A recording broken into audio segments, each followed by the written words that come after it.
What is up, YouTube, and welcome back to Lil Jitsu. In today's video, I'm going to be showing you how I maintain mount against larger opponents.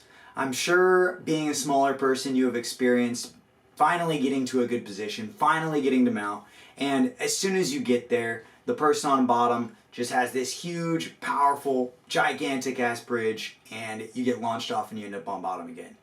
Maybe they also just bench press you off and they're not using the technical escapes that you've learned in class, and it gets frustrating.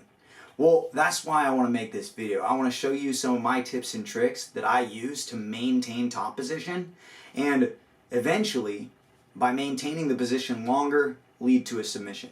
Hopefully this helps you in maintaining mount. If it does help, please hit the like button, subscribe to my channel if you're new, and hit the bell notification as well if you're interested in seeing more videos as they post.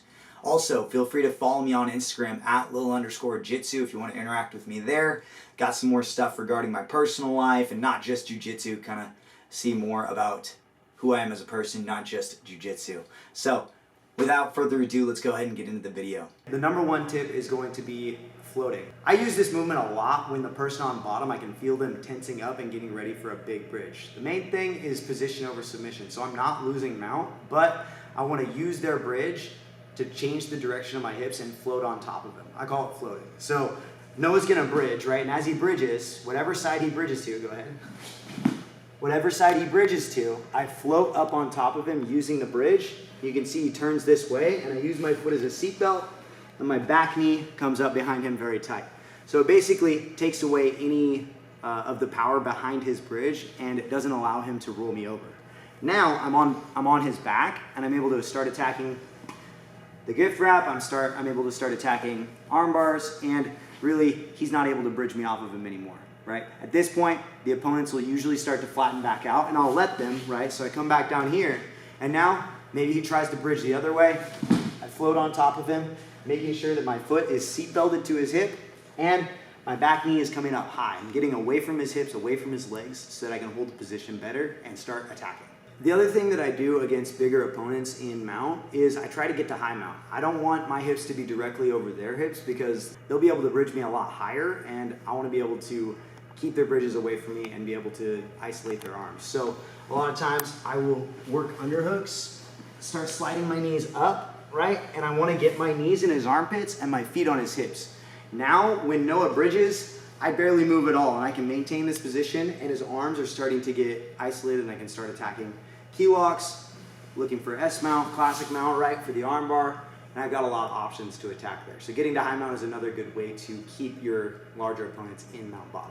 The other thing that I do in mount top against larger opponents is I look for the back. So you guys kind of saw already when I floated my hips, I'm getting towards his back even more, but if I have a choice between mount top and back, I'm usually going to take the back because it's easier for me to submit my opponents there where they can't see what I'm doing with my hands, or they can't bridge me with their legs as much from that position. So if he bridges and turns, I float my hips, and I'm immediately looking for the gift wrap grip so that I can start sitting, doing the chair sit all the way to the back, and it's in this position where I feel a lot more comfortable to go for submissions against larger opponents. I don't have to worry about them bridging me or throwing me or using their strength or weight as much against me. As far as submissions go, I don't focus on the submission, more so the position. I want to maintain top position and just cook them here and make them so frustrated that they end up making mistakes, which lead to me submitting them. So in general, I'm not going to look for a lot of really deep cross chokes from just straight up and down like this with my opponent's back flat, because when I go here, my posts are gone and he can bridge me very easily, especially if they're strong, they'll just toss me off of them. But what I will do is I'll threaten the cross choke, right?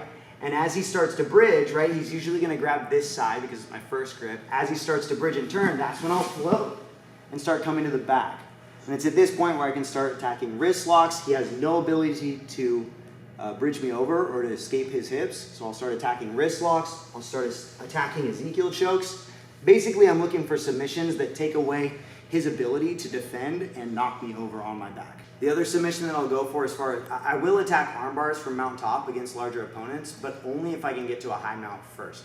I'm not going to be looking for a really loose arm bar. I'm going to be trying to get my knees as high up on his chest as possible so he can't bridge me as much.